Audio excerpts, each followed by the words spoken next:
Hey everyone, welcome to another episode of Easy Conversations, a podcast about having easy conversations. I'm your host, Furkan Danya. In this week's episode, I sit down with Brody Miller.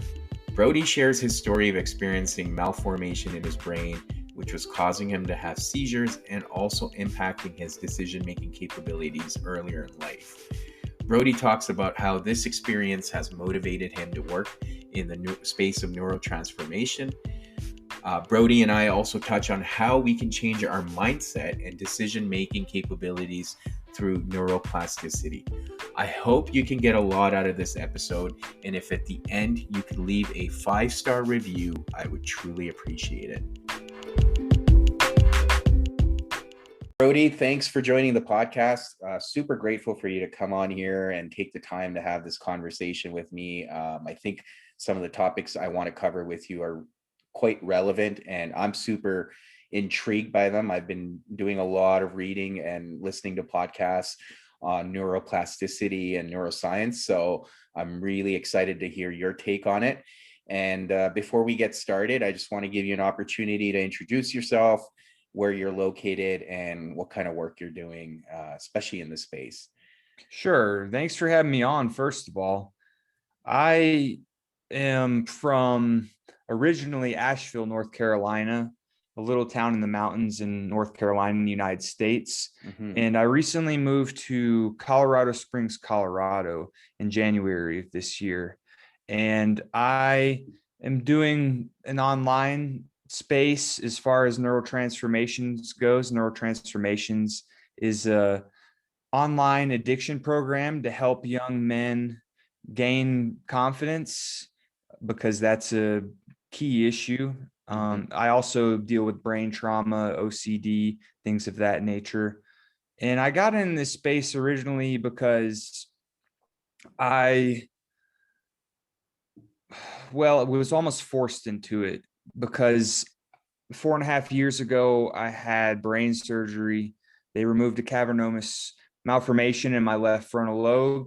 It was leaking blood into my brain and causing me to have grand mal seizures. And before this occurred, I had horrible decision-making skills. I was involved in addiction. I had brain trauma.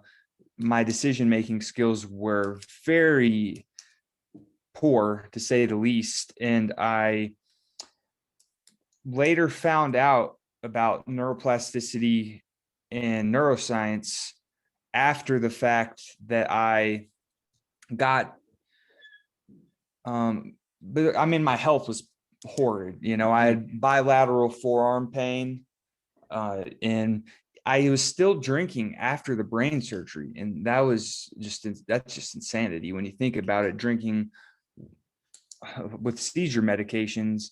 And luckily I ran into a few really positive influences, one being Joe Dispenza. And I also started reading and got into personal development a lot. And I ran into neuroscience and just really fell in love with it, and it changed my entire personality. So if you would have spoken to me maybe even a year ago, I was having trouble getting my words put together in a sentence, so much less getting on a podcast and talking to somebody like you who's involved in the brain space. So it just shows you that how amazing neuroplasticity is, and my entire personality has changed. I used to be an introvert.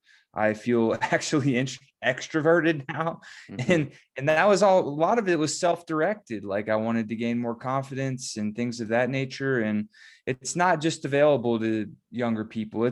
Neuroplasticity occurs at all ages. And of course, it's a little less as you age, but nonetheless, there's still ways of changing out there. And I really appreciate you once again having me on here, and would love to hear more about yourself.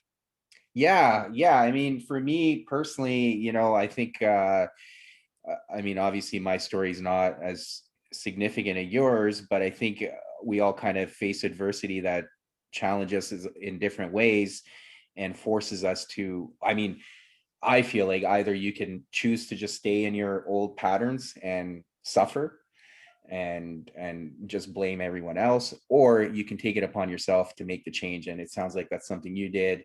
It's something I've been doing, just going through separation and dealing with that.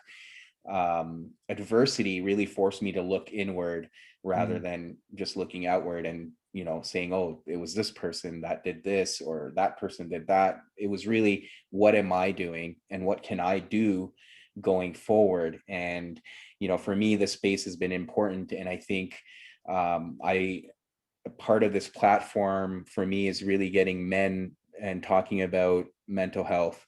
And I not all my guests on the podcast have been men, but my primary focus is men's mental health, and just getting everyone to speak up and share stories, because I feel like the more more stories that are out there, the more other men feel comfortable sharing their own and don't feel alone. So that's kind of my goal in this space. But I admire the work you've done, and even to come from where you were, like you said, a year ago to now, that's very inspiring. And that's something, when I read your story from the time you had your brain surgery, I really wanted to reach out to you and have this conversation. But you touched on a lot of stuff, and I want to tap into it a little bit. So I guess, from you mentioned the seizures and stuff like that. Do you mind expanding on that a little bit in terms of what was the source? I know you mentioned that, like in your brain, the left, was it your left frontal lobe, you said? Yes. Yeah. So do you happen to know what was causing that? And at what point did you realize it was serious enough to go for surgery? Yeah, absolutely. And you bring up such a important topic, men's mental health. Like, it's needed more now than ever. And after I give you this explanation, we'll talk more about that, just because Absolutely. just is such an important topic. But the full story was that I was in an addiction recovery center in Arizona, and I was speaking to a sponsor at the time. And out of nowhere, there's just this wave, like my whole world was spinning around. I didn't know what was going on. And I woke up in the hospital. And so a cavernous malformation is just, it's like essentially a benign brain tumor. It's not exactly that, but it was leaking blood into the rest of the brain. And when blood is stimulated into your brain, you have an electrical reaction, which is, they call that a seizure.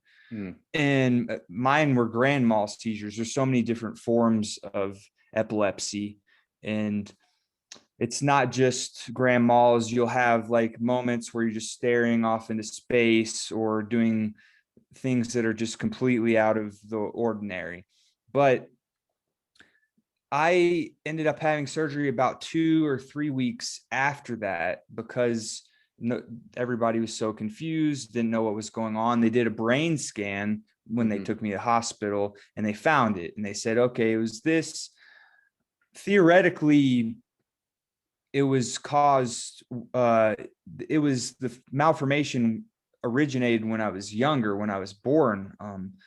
They call it malformation, it's not formed well, malformed, and if you think of Spanish, mal is, it's bad. So malformation, bad form. Yeah. And anyway, it was just, it was necessary. And it was like about the size of a cranberry, I told you. And the left frontal lobe, I just studied the brain after the fact in neuroscience. And it's just so important for decision-making skills, motor skills. It's the prefrontal cortex is the decision maker. It's the conscious mind. It dictates to the rest of your body and mind what you're going to do. And it's, if you can utilize it appropriately, it will do wonders for you. But because there's a lot of talk about the subconscious mind, and in unconscious mind, and you want to utilize both. But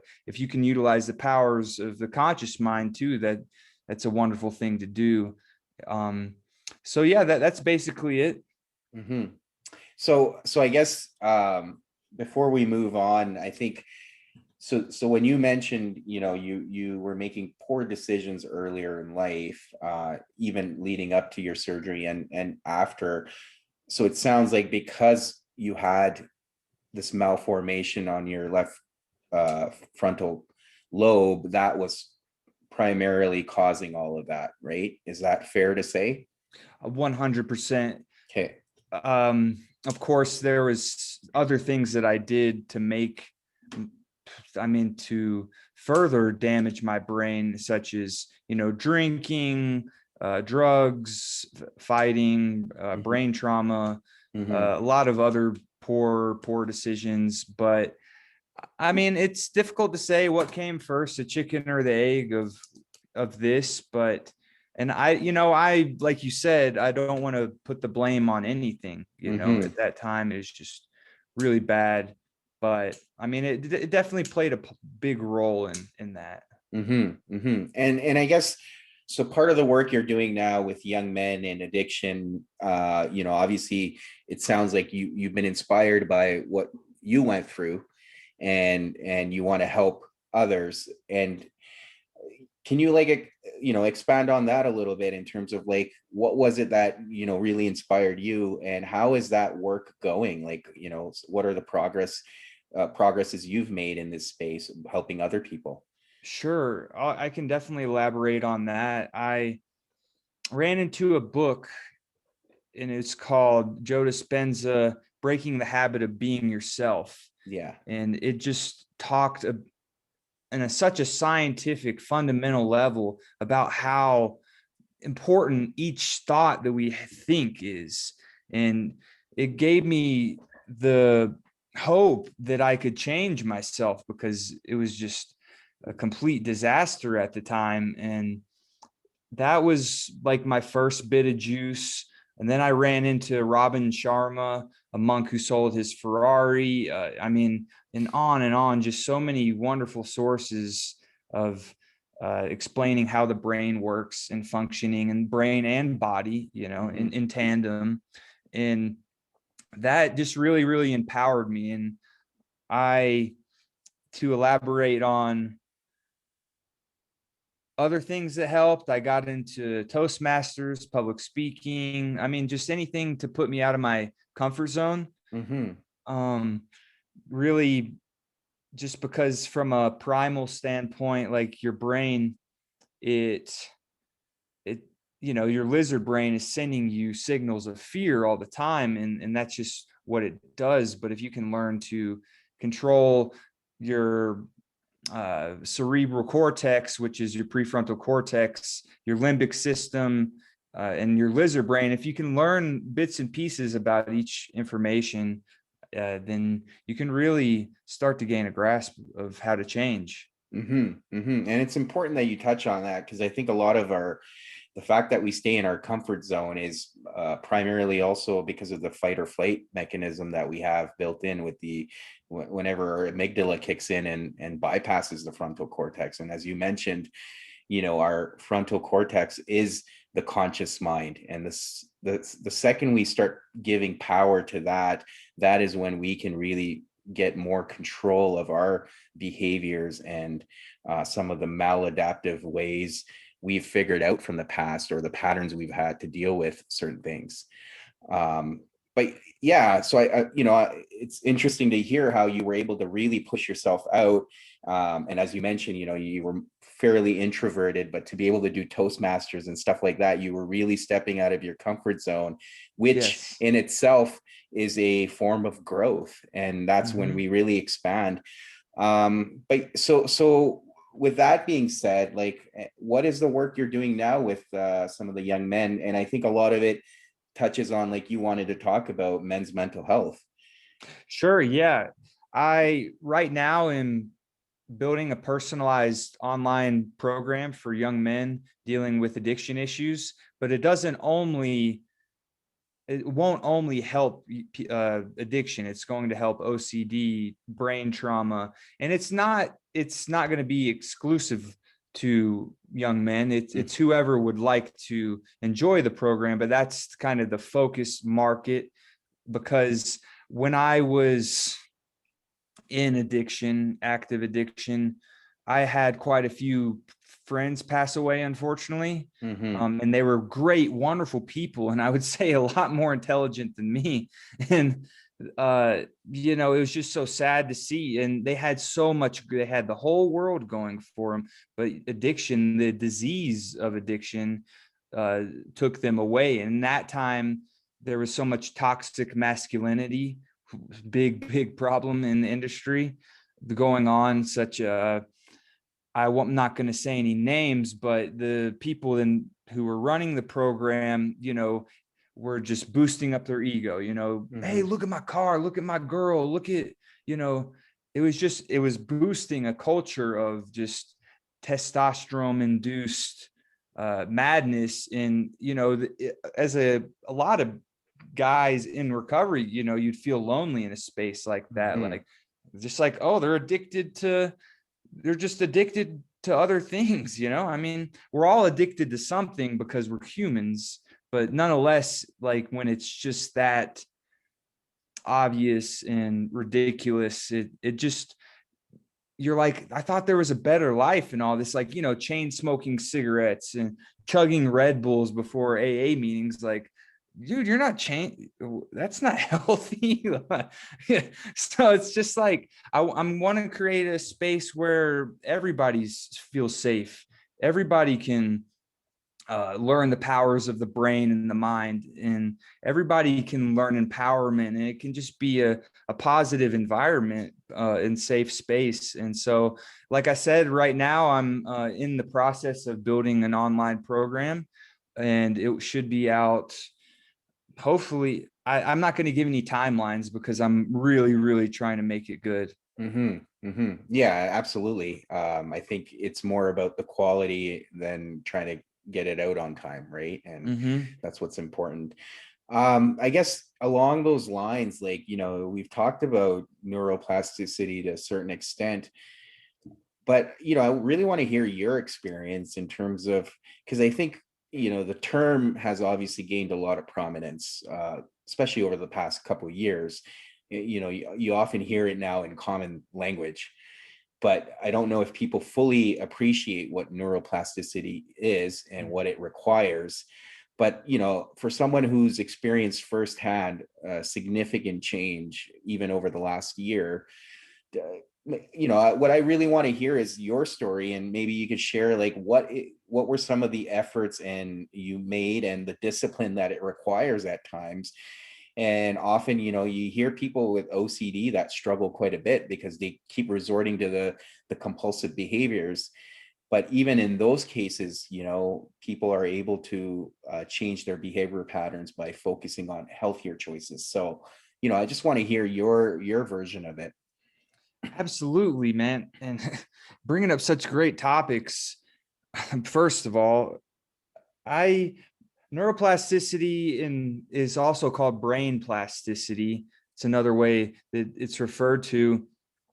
It does require dedication. You're not going to change by just sitting on your ass. Yeah. I'm sorry. It's just, nothing works like that. I mean, sometimes you kind of are, because when you're meditating, you're sitting on your ass. That's a story for another day. I think that it's, a lot of people don't understand how powerful it is. I think common knowledge is people know about neuroplasticity, but they, might have heard a few things about it. But like, when it all starts with your thinking, your thoughts, or your beliefs. Like, of course, like, beliefs are very important, but a belief is just a thought that's thought many times until it strengthens. It's just a strengthened synaptic connection. But like, at a basic level, our brain controls our body. our mind and our brain, which are different things entirely, actually. The mind and brain. The brain is the physical subject. The mind is so much more. Yeah. Yeah. That's But where almost that quantum mechanics comes into your, like, the connection between the brain and the mind, right? So, yeah, yeah. yeah, exactly. And but once you understand, like, your brain controls your body, but your body also signals back to the brain, because you have, your heart, you have your gut. It's so much more than the brain. Of course, I became obsessed about it because of what happened to me. Mm-hmm. But your mind and your brain, they control a large percentage of what's going on. But it's also important to know that your body's sending signals. Like, for example, like when you meditate, you'll sit down and you'll feel these impulses up, and your body is trying to unseat you. It's trying to knock you off. Like, if you're sitting there and you want to move, that's usually your body trying to control your mind, and not the other way around. So Mm-hmm. it's super fascinating. I don't know if I talked about how people could get into it at a basic level, like where to start. I think that's a important thing to bring up. And for me, meditation gets very confused, unfortunately. Like, meditation just means to know thyself. Like, that's what the literal translation is.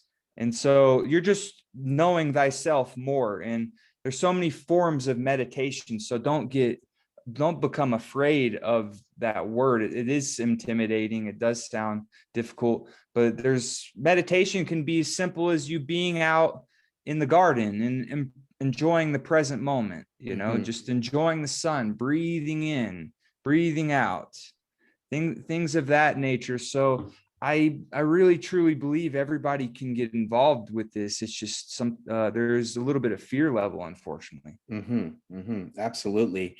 Yeah, and I tell people you can meditate even walking, as long as you're counting your steps with your breath.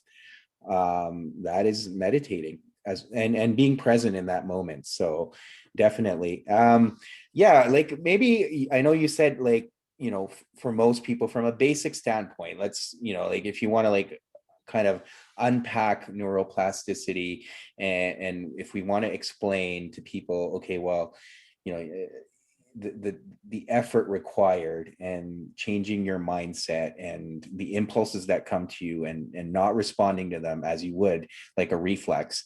Yeah, like, can you just unpack it a little bit, and like, from a very basic standpoint?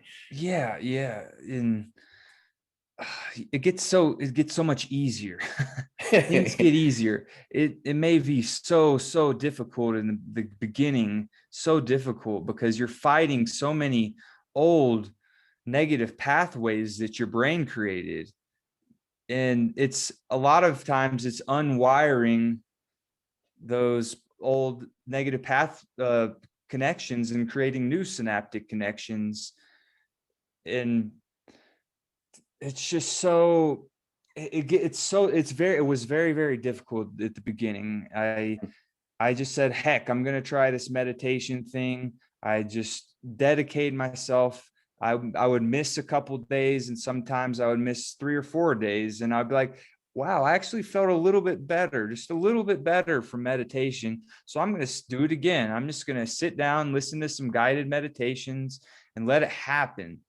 And I think it's very important for people to know it's better to meditate in the mornings or the nights, because you're going to get more bang for your buck. You're going to get more out of that meditation, because our brain has different uh, levels of consciousness. We go from beta to alpha to theta to delta, which delta is deep sleep. So you want to try to be in that level of alpha, which a lot of times you are in the early mornings, late night. You're already more receptive to the information coming in. And whether that be a guided meditation or however. But I think another really important thing for people to understand is there's a book that David Eagleman recently wrote, and he talked about how if you just read one page, your brain changes in a positive way from that. Maybe those aren't the exact words, but that just shows you how malleable, plastic, or how easily influenced we are by what we do. So if you just read one page, or if you just meditate for 1 minute, you're going to create these positive habits. Your brain is automatically going to change. I mean, I wouldn't say go listen to the news, but because that's not a good habit. Your brain's going to change in a negative way. Yeah. So just be conscious and be more aware of what do you enjoy doing that is also positive for your brain and your body and your overall health. Yeah, for sure. And I've experienced that myself, and most of the stuff I've read too, but it's just, I think a lot of the times, like you said, the synapses are formed earlier in childhood or even adolescence, where you just cope with certain things, whether it's trauma or anything, right? And our brain's job is to protect us. So those synapses are formed, but I think, like you said, plasticity can happen at any age. Obviously, it's a lot harder when you get older, but in my experience, I find often I've had maladaptive coping mechanisms with certain things, especially when I feel like I'm, like, quote unquote, in threat, the fight or flight, and I'll respond to protect myself. But it's being able to recognize those moments and slow things down. And like you said, meditation is really important, breathing techniques, grounding yourself, but it's really slowing yourself down and responding differently. And when you respond differently, obviously that's not going to be it's going to become a habit. It requires, like we said, determination and effort, and it needs to be practiced like you would practice your golf swing. Yes. And over time, the new synapses form where your brain doesn't immediately respond to that threat because it recognizes that it's not a threat. So yeah. You said it exactly right. Our brain's job is to keep us alive, and it's a good thing and it's a bad thing because I mean, keeping you alive, it can misrepresent that in our hectic, crazy world that we live in today, with social distancing and internet always on type mentality. And we have to realize that our brain still has, we haven't evolved as human beings yet to the extent to where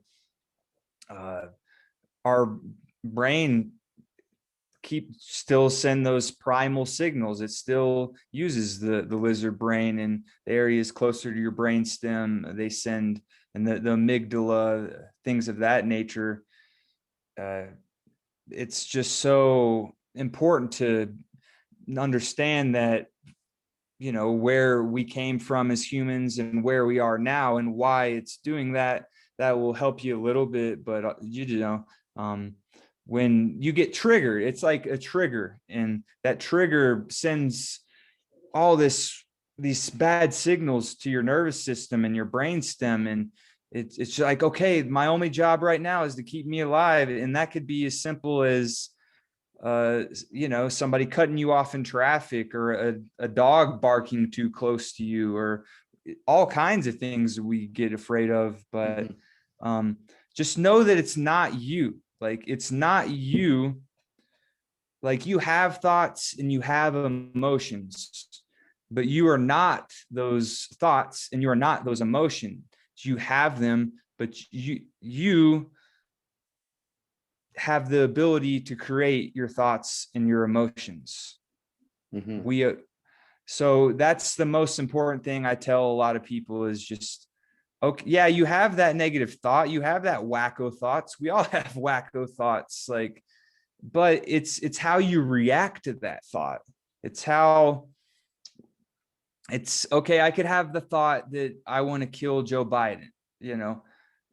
No, I don't actually want to kill him. That's just my crazy brain sending something crazy to my brain. But whatever, who knows where it came from? It arrived, but I can just laugh at that because I know that at the end of the day, when I was in active addiction, every thought, I would take so seriously. It's like my crazy brain would send crazy signals, and I would say, "Oh, what the, like." That's me, like that's my personality. No, it wasn't me, it's just a thought. Mm-hmm. And so the thoughts lost their power. Yeah, yeah. And so, I mean, you touch on that. So, I mean, other than meditation, what were some of the other things you did to navigate through those thoughts, and again, to be at a point where you are today, and helping others? Wonderful question. One was deep breathing, diaphragmatic breathing, getting that air and oxygen into my prefrontal cortex, drawing that energy up into the prefrontal cortex. Another tool I used was hypnosis, hypnotherapy, a lot online. And I did actually pay for a few hypnotherapists to help me out. Another resource is NLP, neuro linguistic programming. Wonderful way of understanding your thoughts and how to deal with them. Cold showers, I'm a big fan of cold showers. Whenever I get angry, I'll just hop in uh, and just yell out when I'm in a cold shower, and it's very therapeutic, and it really puts you in the present moment. I mean, I could literally go on for the rest of this podcast about different stuff. But another one, exercise, eating healthy. You could, like I said, go on and on, reading, journaling. So if you enjoy any of that stuff, hop on the neuroplasticity train with us, because it's really a positive thing. And just for clarity, so I mean, I think I've heard of NLP before, but do you mind expanding on that a little bit? Because I don't think a lot of the listeners would have, or it's not something that's very common. Sure. NLP is neuro linguistic programming. I am I am not trained in it, but I definitely studied quite a bit of it. And the best way to describe it is like with a thought. Like, this is an example of NLP. It's so like when a thought comes in, it's a lot of visualization, like really extensive visualization that is very helpful for your mind. So one example of NLP is you have negative thoughts, right? We all do. And to treat the thought as a uh excuse me, my mind's, I'm freezing a little bit, but it's like to treat it like a TV screen, like a image on a TV screen. You see the thought, and to get rid of that negative thought that's so persistent, right? You imagine that thought as an image on a TV screen, and you keep making it smaller. You make it black and white, and you make it smaller, gradually smaller. And then you think of a really positive thought or positive image, and you put that as a TV, and you blow up that TV so big, just gigantically. And you repeat that in your brain as many times as needed. And eventually that negative thought is just hard to see. It's in black and white, and that big positive thought and positive emotion will help you out. Mm-hmm, mm-hmm. Yeah, But that's just one small example. right. So it sounds like it's a lot of visualization and also positive affirmations, right? In a sense. Yes. So a lot of people talk about positive affirmations, repeating them throughout the day. So I think that's a bit more proactive. So you're not waiting for the negative thoughts. And then visualization is very common, whether it's during meditation. There's another form of therapy that's called guided imagery. Hmm. So it sounds very similar to that. So a lot of tools that you had to learn to be able to get to where you are today. Um, and what was that like? Like, obviously, like you mentioned your motivation behind it, but what was that like? Was it overwhelming at times where you're like, okay, this, because you listed off so many things, right? Like, Yeah. what was that feeling like at times? Where did you ever feel like, okay, this is too much, or did you have to like kind of piecemeal it and focus on one thing at a time? Yeah, it was kind of a gradual process. I started one thing and then added on another. And I was Mhm. like, oh, I like that. Oh, I like that. But at times, absolutely, it got really overwhelming and really bad. And what a really horrible thing that happens during change is it feels like we're reverting back to our old selves Mhm. because in neuroplasticity in the brain, you're forming these new synaptic connections, but the old ones don't want to die away. The old connections and they're very strong and they've been there for many years, and so you're trying to build something new and create something beautiful, but this other will just sabotage you. You'll Mhm. sabotage you and sabotage you. And even to this day, I'll still have negative thoughts and things like it's not a fairy tale land, but yeah, those, like, think about it. For 29 years, I Mhm. fired and wired these negative connections and negative programming and things of that nature. So there, it was pretty damn strong. And then Mhm. for 3-4 years or whatever, I'm building these new neural connections and new habits and things of that nature. But the old guy, he's still pretty strong at times. Yeah, yeah, and I mean that's fair. And I think, for people, there are times where you're gonna have setbacks, right? Mm-hmm. Like you said, it's not a fairy tale. It's not like you just transform over time and now you're this different person who knows how to behave and react in a positive way. Right. Yeah. I'm not the owner of Tesla or anything like that. So Yeah, so there are like instances where you do have setbacks, and I think that's a very pivotal point for many people where, they have a setback or a few here and there, and they're like, oh, this isn't working. What's the point? And, they go back to the drinking or they go back to the anger. I guess, like personally, I know that, you got to be persistent and you use the mhm. setbacks as learning moments. But, again, I want to get your perspective on it. The brain and the mind. Let's think of the brain as a muscle. Think it when you go to the gym, do you pick up a 500-pound barbell and throw it over your head? No. But like, mm, if you pick up like a 10-pound dumbbell and you push it over your head again and again, you're going to start getting better. And then you put on the 20. You're like, okay, the 20. And then a little bit of time, you got the 30.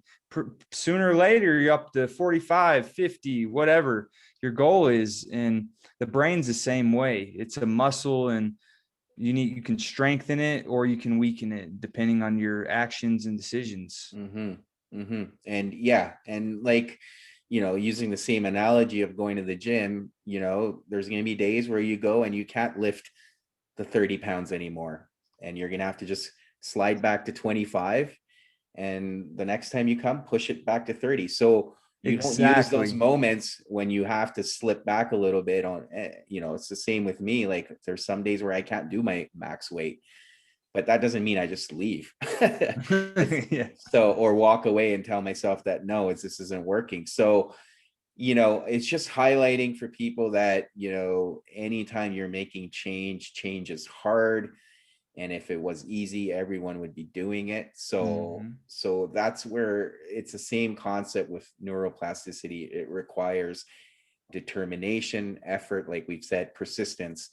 And if you truly want to grow and make a change in your life, you need to put that effort in. Otherwise, you're just going to stay in the same habits and same behaviors, unfortunately. Right. And for anyone who's listening, I'll speak directly to you and say, my story, yeah, my story is a bit uncommon, but there's way more people have overcome way worse obstacles than me. Like you hear stories of people in prison, changing their lives around, and people with way worse conditions, like uh people may not believe it, but people getting up out of wheelchairs and things of that nature. So that's how powerful your brain can be, whether you believe it or not. No, I agree with you. And again, I appreciate you sharing your story. And, again, it's very inspiring to think about, over 4 years, how far you've come, and the fact that you're spreading that knowledge and wisdom to others and trying to help others. It's very inspirational and amazing in that sense. And I guess for people that want to find you on social media or online, what are some of the ways they can get a hold of you? Sure. Check me out at Neural Transformations. It's NEURAL, Neural, and then Transformations. You can find me on there, YouTube, Facebook, all of the other things of that nature. So yeah, just check me out, hit me up, check out my content, and see. We'll go from there. Yeah, and that's at Neural Transformations on Instagram, right? Yes. Yeah, awesome. Well, Brody, thanks again for taking the time. I really appreciate it. I truly, truly appreciate it. And hopefully we can maybe set up another one of these. I honestly 100% in an authentic manner. I really enjoyed this. So Yeah, no, I appreciate it. Thank you. Well, that's the end of the episode. Thank you again for tuning in. As always, please leave a 5-star review. And until next week.